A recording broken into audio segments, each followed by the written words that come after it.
हिंदुस्तान के सैनिकों ने बहुत बुरी तरह से पाकिस्तान को पीट लिया और 8 जनवरी 1966 तक तो भारतीय सैनिक लाहौर से मात्र 2 घंटे की दूरी पर थे। माने और 2 घंटे 3 घंटे का समय मिला होता तो शायद लाहौर में तिरंगा झंडा होता, ये हो सकता था उस समय। लेकिन तब एक मुश्किल आई। मुश्किल क्या आई कि जब पाकिस्तान ने देखा कि पिटते जा रहे हैं और हर इलाका भारतीय सैनिकों के कब्जे में जा रहा है, और पाकिस्तानी जो प्रधानमंत्री थे, जो उनके सेनाओं के बड़े अधिकारी थे, उनकी इमरजेंसी मीटिंग हुई और उसमें उन्होंने कहा कि अगर 2-3 दिन में लाहौर कब्जे में गया तो हफ्ते भर के अंदर कराची भी जाएगा, इस्लामाबाद भी जाएगा, पेशावर भी जाएगा, सब चला जाए, और 10-15 दिन में हो सकता है पूरा पाकिस्तान चला जाए। और पाकिस्तान में कुछ ऐसे ग्रुप थे जो हिंदुस्तान की सेनाओं का समर्थन भी कर रहे थे। सिंध प्रांत के लोग थे जो पाकिस्तान का नहीं, भारतीय सेनाओं का समर्थन कर रहे थे। और जो मुहाजिर लोग हैं, मुहाजिर माने जो हिंदुस्तान से गए हुए मुसलमान पाकिस्तान में बसे हैं, वो भारतीय सेना का समर्थन कर रहे थे। तो ऐसा लगता था कि शायद ये सब इलाका भारतीय सैनिकों के कब्जे में आ जाएगा। और शास्त्री जी ने तो मैंने बताया कि खुली छूट दे रखी थी, उनको कभी इस बात की तकलीफ नहीं थी कि भारतीय सेना कहां तक जा चुकी है।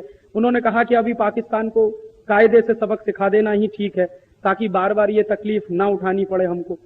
तो उनका भी पूरा पाठिंबा था, शास्त्री जी का, कैबिनेट का पूरा पाठिंबा था। सेनाओं का उत्साह बहुत बढ़ा हुआ था उस समय, और भारतीय सैनिकों की तैयारी भी जबरदस्त थी। वो सब होते हुए हमने वो किया। लेकिन अचानक से क्या हुआ, जो मैंने बताया, 8 जनवरी 1966 तक जब भारतीय सैनिक लाहौर के बिल्कुल नजदीक पहुंच गए थे, तब पाकिस्तान ने अमेरिका को कहा कि अब किसी तरह से युद्ध को रुकवाइए, नहीं तो हमारा अस्तित्व ही खत्म हो सकता है। पाकिस्तान को यह समझ में आ गया, तो अमेरिका को कहा कि किसी तरह से युद्ध रुकवाइए। अमेरिका को ऐसा लगा कि शास्त्री जी से युद्ध रोकने की बात कहना बहुत मुश्किल है, क्योंकि अमेरिका 1-2 बार ट्राई कर चुका था शास्त्री जी से बात करने की, और शास्त्री जी ने उसका 2 टूक जवाब दिया था। अमेरिका ने एक बार शास्त्री जी को परोक्ष रूप से धमकी दी थी, और शास्त्री जी ने उस धमकी का बहुत अच्छे तरीके से जवाब दिया था। क्या धमकी दी थी कि उस समय लाल रंग का गेहूं आता था PL 480 का अमेरिका से। PL 480 एक कानून का नाम है अमेरिका में। PL का माने होता पब्लिक लॉ 480। जैसे हमारे देश में संविधान की धाराएं 370, 371, 372, ऐसे ही अमेरिका में कुछ कानून की धाराएं, उनमें 480 नंबर की एक धारा है पब्लिक लॉ की। उस कानून के तहत अमेरिका का गेहूं आता था हिंदुस्तान में, PL 480 का लाल रंग का गेहूं आता था, और उस गेहूं को अमेरिका में जानवर भी नहीं खाते थे, वो भारत में बेचा जाता। यह समझौता पंडित नेहरू ने किया था। हमारे देश में गेहूं की कमी थी, ये बात सच थी, लेकिन रद्दी किस्म का गेहूं हम खाएं, ये पंडित जी ने किया हुआ समझौता। तो लाल बहादुर शास्त्री ने अमरीकी धमकी के सामने झुकने से मना कर दिया। तो अमेरिका ने क्या कहा कि हम आपको गेहूं देना बंद कर देंगे। शास्त्री जी ने कहा बंद कर दो, हमें आपका गेहूं चाहिए भी नहीं। तो फिर अमेरिका की धमकी आई कि आपके लोग भूखे मर जाएंगे। शास्त्री जी ने कहा हम भूखे मरेंगे, लेकिन हमको अपमानजनक शर्तों पर यह संधि मंजूर नहीं है आपसे। और शास्त्री जी ने हिम्मत दिखाई, PL 480 का गेहूं खरीदना बंद कर दिया। फिर देश में गेहूं की थोड़ी कमी आ गई, तो शास्त्री जी ने देश के लोगों से अपील की कि हम एक समय भोजन करना बंद कर दें, और देश के करोड़ों लोगों ने शास्त्री जी की बात का जवाब दिया। करोड़ों लोगों ने सोमवार को व्रत रखना शुरू कर दिया। इस घटना से सिद्ध क्या होता है, इस देश का कोई भी नेता जनता से जब भी कोई कुर्बानी मांगता है तो जनता कभी पीछे नहीं हटती। सवाल नेताओं की इंटीग्रिटी का है। जनता इस देश में बहुत मजबूत है, जनता कभी सरेंडर नहीं करती। जनता ने भूखा रहना मंजूर किया, लेकिन शास्त्री जी पर इस बात का किसी आदमी ने दबाव नहीं डाला कि आप अमेरिका से गेहूं खरीदिए, हम भूखे नहीं रहेंगे। लोगों ने कहा हम भूखे रहेंगे, सम्मान के साथ हमको भूखा रहना मंजूर है, बजाय इसके कि हम अमेरिका से गेहूं खरीदें और अपमानजनक शर्तों पर उसको हम खाएं। लेकिन दूसरी बार शास्त्री जी दबाव में आए, और फिर भारत के ही अंदर के नेता अमेरिका समर्थन के हो गए, और भारत के नेताओं ने फिर शास्त्री जी को कहना शुरू किया कि पाकिस्तान से समझौता करना चाहिए और पाकिस्तान से समझौता करना पड़े। तो शास्त्री जी बहुत ही बुझे मन से, दबे हुए मन से गए ताशकंद समझौता करने के लिए, और ऐसा समझौता हुआ कि वो वापस नहीं लौटे। समझौते में क्या हुआ कि जो जमीन भारतीय सैनिकों ने जीती थी, वो सारी की सारी जमीन समझौते में हार गई, और शास्त्री जी भी उस समझौते में चले गए। शास्त्री जी की डेड बॉडी लौटी थी ताशकंद से, शास्त्री जी नहीं लौटे। हमने इतनी बड़ी गलती की 1965 में कि एक तो देश का प्रधानमंत्री खोया, और दूसरा देश की जमीन खोई जो जीती थी पाकिस्तान से, और एक ऐसा प्रधानमंत्री खोया जिसके बारे में मैं कह सकता हूं ना भूतो ना भविष्य थी। न कभी हुआ न कभी होगा। जब युद्ध शुरू हो गया था पाकिस्तान की तरफ से, तो शास्त्री जी ने सारे देश के लोगों से एक अपील की थी कि घर का पैसा बचाओ, खर्चे कम करो, क्योंकि युद्ध के समय में सेविंग्स की बहुत जरूरत होती है सरकार। और जिस देश में सेविंग्स जितनी ज्यादा होती हैं डोमेस्टिक स्तर पे, घरेलू स्तर पे, वो देश युद्ध उतने ही अच्छे तरीके से लड़ सकता है। तो शास्त्री जी ने लोगों से अपील की कि आप पैसा बचाओ, खर्चे कम करो। लेकिन दूसरों से अपील करने से पहले शास्त्री जी ने अपने खर्चे कटौती किए थे। और जानते हैं क्या खर्चा सबसे पहले कटौती किया? उनके घर में एक बाई आती थी उनका कपड़ा धोने की। तो शास्त्री जी ने बाई को कह दिया कि कल से तुम कपड़ा धोने मत आना मेरे। तो बाई ने पूछा कि कपड़ा कौन धोएगा, क्योंकि उनकी पत्नी की तबीयत खराब रहती थी। ललिता शास्त्री उस समय बहुत बीमार रहती थी। तो शास्त्री जी ने कहा मैं खुद धोऊंगा। कपड़े तो ज्यादा रखते ही नहीं थे, 2 जोड़ी कपड़े रहते थे, 1 जोड़ी सुखाते थे, 1 जोड़ी धोते थे। 2 धोती थी उनके पास, 2 कुर्ते थे, 1 जोड़ी चप्पल थी, और 1 खादी की बनियान रहती थी, 1 अंडरवियर रहता था। ये कपड़े थे उनके। तो उन्होंने कहा मैं खुद धो लूंगा। फिर दूसरे अपने घर में कटौती कैसे की? उन्होंने भारत के प्रधानमंत्री की बात देखी। उनके घर में एक बाई आती थी उनके कमरे में झाड़ू लगाने के लिए, पोछा लगाने के लिए। उन्होंने कहा तुम भी कल से मत आना। तो उस बाई ने पूछा घर में झाड़ू कौन लगाएगा? उन्होंने कहा मैं मेरा कमरा साफ कर लूंगा, बाकी अपने बेटों को कहूंगा कि वो सब घर की सफाई करें, क्योंकि मैं पैसा नहीं दे सकता। दूसरों से मैं कह रहा हूं तो पहले मुझे करना होगा। उसके बाद तीसरी घर की कटौती कैसे की उन्होंने? उनके घर में एक ट्यूटर आता था जो उनके सबसे बड़े बेटे को अंग्रेजी पढ़ाता था। उनका बेटा अंग्रेजी में फेल हो गया, तो एक बड़ा ट्यूटर आता था घर में पढ़ाने के लिए। तो शास्त्री जी ने कहा कि कल से तुम मत आना। तो उस ट्यूटर ने कहा कि आपका लड़का बहुत कमजोर है अंग्रेजी में, और वो पास नहीं होगा तो 1 साल उसका बर्बाद हो जाएगा। उन्होंने कहा इस देश के लाखों करोड़ों बच्चे फेल हो जाते हैं, मेरा बेटा भी फेल हो जाएगा, कौन सी इसमें खास बात? मैं कोई विशेष आदमी तो नहीं, एक साधारण आदमी हूं मैं इस देश का। तो वो ट्यूटर भी हटा दिया। इस तरह से अपने खर्चों में कटौती की एक ऐसे व्यक्ति ने जो उस समय भारत का प्रधानमंत्री था। आज तो कोई नहीं दिखाई देता ऐसा नहीं। संकट की स्थिति तो आज भी है इस देश में, आर्थिक हालत तो बहुत खराब है इस देश में। बताइए कब प्रधानमंत्री या राष्ट्रपति ने अपने खर्चे में कटौती करने की कोई बात कही?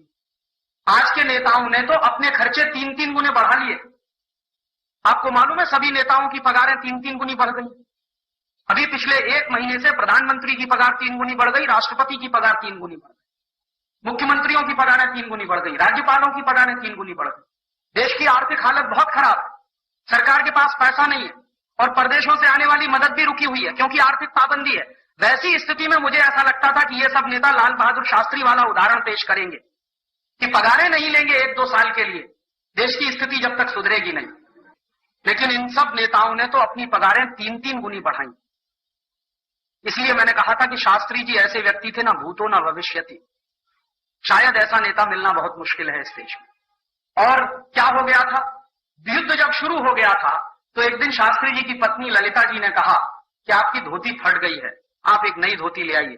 तो उसने कहा कि बहुत अच्छा ये होगा कि तुम उसको सुई धागे से सिल दो। अभी नई धोती लाने के बारे में मैं कल्पना नहीं कर सकता, क्योंकि मैंने सब कुछ छोड़ दिया है, पगार लेना भी बंद कर दिया, तो पैसा तो है नहीं, मैं नई धोती लाऊंगा कहां से? जितने कम से कम खर्चे में तुम घर का काम चला सको उतने की बात करो। तो उन्होंने पूछा अपनी पत्नी से कि बोलो कितने कम से कम पैसे में घर का खर्च चल सकता? तो उनकी पत्नी ने कहा कि कुछ 300 रुपए में चल जाएगा। तो उन्होंने कहा ठीक है, 275 रुपया कल से मैं दूंगा, और कोशिश करो कि 25 रुपए की भी कटौती हो जाए किसी तरह से। ऐसा प्रधानमंत्री था इस देश का, जिसको हमने खोया 1965 की शांति वार्ता। एक तो जमीन खोई इस देश की, दूसरा ऐसा शास्त्री जी पर बहुत दबाव होता था कि अमेरिका और यूरोप की कंपनियों को भारत में आने दो। शास्त्री जी ने ना कह दिया कि कोई भारत में अमेरिका और यूरोप की कंपनी आएगी नहीं, क्योंकि हमने गलती से एक कंपनी को बुला लिया था, तब तो देश को 250 साल की गुलामी झेलनी पड़ी। अब दोबारा से विदेशियों को बुलाएंगे तो पता नहीं कितने 1000 साल की गुलामी आएगी। तो उन्होंने किसी विदेशी कंपनी को आने नहीं दिया। स्वदेशी तकनीकी का विकास, स्वदेशी कंपनियों का विकास, स्वदेशी उद्योगों का विकास, स्वदेशी खेती का विकास, ये सब कुछ उन्होंने इस देश में अपने अभिक्रम से किया। दुर्भाग्य हमारे देश का, जो मैंने कहा, और एक साजिश हुई, एक षड्यंत्र हुआ कि सत्ता के 18वें महीने में ही उनको हटा दिया गया रास्ते से, कुर्सी से ही नहीं उतार दिया, उनको इस दुनिया से विदा कर दिया। आपको मालूम है पाकिस्तान का हमला हुआ था इस देश पर, उस हमले का शास्त्री जी ने करारा जवाब दिया था। और शास्त्री जी ने ये जो जय जवान जय किसान का नारा दिया ना, तो जवानों में इतना जोश था कि लाहौर तक का पूरा इलाका भारत की सेना के कब्जे में आ गया था, लाहौर तक। बाद में पाकिस्तान गिड़गिड़ाने लगा, पैरों में पड़कर रोने लगा, शास्त्री जी के सामने मिमियाने लगा पाकिस्तान। गलती पाकिस्तान ने की थी हमला करके। पाकिस्तान को अंदाजा नहीं था कि भारत की फौज इतना करारा जवाब देगी, क्योंकि पाकिस्तान इस गफलत का शिकार था कि 1948 में जब पाकिस्तान ने 47-48 में जम्मू कश्मीर पर हमला किया था और भारत की फौजें उस समय उतनी तैयार नहीं थी। हालांकि जवाब उस समय भी दिया था भारत की फौजों ने, पाकिस्तानी फौजों को भागना पड़ा था, लेकिन पाकिस्तान को 1965 में यह गफलत हो गई कि फौजें हिंदुस्तान की ज्यादा तैयार नहीं है, तो उन्होंने हमला कर दिया। लेकिन तैयारी इतनी जबरदस्त थी कि पाकिस्तान को करारी हार का सामना करना पड़ा और लाहौर तक पाकिस्तान हार गया, भारत की सैनिकों का कब्जा हो गया। फिर शास्त्री जी गए सोवियत संघ की पाकिस्तान के राष्ट्रपति और प्रधानमंत्री का कब्जे में आए थे, वो भी वापस कर दिए जाए। इसी समझौते पर हस्ताक्षर करने के लिए शास्त्री जी ताशकंद गए थे और 10 जनवरी 1966 को उनको दूध में जहर मिला के पिला दिया गया। हुआ क्या था, शास्त्री जी का एक नियम था, जैसे सबके नियम होते हैं ना बड़े लोगों के, वैसे उनका एक नियम था कि वो अपने रसोइये के हाथ का बना हुआ खाना ही खाया करते थे। उनका एक रसोइया था जो बराबर हर समय उनके साथ रहता था, हर विदेश यात्रा में उनके साथ जाता था, हर समय उनके साथ रहता था। तो वो रसोइये के हाथ का बनाया हुआ खाना ही खाया करते थे। तो ताशकंद गए थे तो उनके साथ उनका रसोइया भी गया था। लेकिन ताशकंद में क्या हुआ, शास्त्री जी के रसोइये का अपहरण किया गया, उसको उठा लिया, शास्त्री जी को पता नहीं। उसकी जगह एक दूसरे आदमी को वहां बिठा दिया गया और उसने, शास्त्री जी रात को खाना नहीं खाते थे, सामान्य रूप से दूध पी के सो जाते थे, तो रात को उनको दूध दिया, वो दूसरे रसोइये ने बनाकर दिया और उसमें जहर मिलाया, बहुत ही तीव्र जहर था, बहुत तीखा जहर था। वो दूध पीते ही शास्त्री जी को मिचली और उबकी आने का हुआ, फिर सांस घुटने लगी। बार बार उन्होंने अपने रसोइये को आवाज दी लेकिन वो आया नहीं, क्योंकि रसोइये का अपहरण हो चुका था और उसको ले जाकर कहीं बंद कर रखा था। थोड़ी देर में शास्त्री जी के प्राण निकल गए। शास्त्री जी के साथ जो उनके सहयोगी गए थे वो उनके शव को लेकर वापस आए। तो भारत सरकार का क्या कर्तव्य था, देश के प्रधानमंत्री की हत्या हुई थी, मृत्यु नहीं हुई थी, लेकिन सरकार ने इतना बड़ा झूठ पूरे देश से बोला कि शास्त्री जी की हृदय गति रुकने से मृत्यु हो गई है। इतना बड़ा झूठ देश की तरफ से पूरी मीडिया को बोला गया प्रधानमंत्री के बारे में। आप सोचो कितनी क्रूर है ये शासन व्यवस्था, इसका अंदाजा लगाओ। प्रधानमंत्री पद पर बैठे हुए व्यक्ति की हत्या की जाती है और सरकार के मीडिया की तरफ से सारे देश में खबर दी जाती है कि हृदय गति रुकने से मृत्यु हुई। तो शास्त्री जी के जो पर्सनल डॉक्टर थे, पर्सनल फिजिशियन, उनको शक हुआ कि शास्त्री जी के हृदय गति से मौत हो नहीं सकती, क्योंकि उनका कोलेस्ट्रॉल नॉर्मल, उनका ब्लड प्रेशर नॉर्मल, उनके ट्राइग्लिसराइड्स नॉर्मल, सब कुछ नॉर्मल, तो हृदय गति रुकने का कारण क्या? स्ट्रेस कोई था नहीं, क्योंकि जीत किया था उन्होंने युद्ध में, हारे तो थे नहीं, तो डिप्रेशन के शिकार भी नहीं थे। डिप्रेशन होता है तो स्ट्रेस होता है, स्ट्रेस होता है तो फिर ट्राइग्लिसराइड्स बहुत बढ़ जाते हैं, कोलेस्ट्रॉल भी बढ़ जाता है और हार्ट अटैक का चांस हो जाता है। युद्ध में जीते थे, लाहौर तक का इलाका कब्जे में ले लिया था, भारतीय सेना की विजय हुई थी, तो डिप्रेशन का कोई कारण नहीं था। तो उनके डॉक्टर को शक हुआ और उनके डॉक्टर ने उनका शरीर देखने की इजाजत मांगी। तो पहले तो शास्त्री जी का शरीर देखने की इजाजत नहीं दी गई उनके डॉक्टर को। फिर ये बात उनकी धर्मपत्नी ने कही, श्रीमती ललिता शास्त्री ने, तब उनके शरीर को देखने की इजाजत मिली, क्योंकि उनकी धर्मपत्नी कह रही है। तो धर्मपत्नी का बयान है आखिरी समय तक कि उनका शरीर पूरा नीला पड़ा हुआ था। हृदय गति रुकने में शरीर नीला नहीं पड़ता, शरीर नीला पड़ता है जब उस शरीर को जहर दिया जाता है। और उसके बाद भी हमारे देश की सरकार ने शास्त्री जी के शरीर का पोस्टमार्टम नहीं होने दिया। आप जानते हैं सामान्य से हत्या के केस में पोस्टमार्टम होता है, पुलिस केस बनता है, एफआईआर दर्ज होती है, लेकिन भारत सरकार ने शरीर का पोस्टमार्टम भी नहीं होने दिया, क्योंकि पोस्टमार्टम होता तुरंत बात समझ में आती कि जहर दिया गया, और जहर दिया गया तो तत्काल सब इंक्वायरी होती तो षड्यंत्रकारी पकड़े जाते, और वो षड्यंत्रकारी कौन थे अंदाजा आप लगा ही सकते हैं। तो वो षड्यंत्रकारी पकड़े जाते, सारे देश के सामने उनका मुंह काला हो जाता, ये सबको दबाकर ढांप कर रख दिया गया, और उनकी मृत्यु शास्त्री जी की आज भी एक रहस्य और पहेली की तरह से है।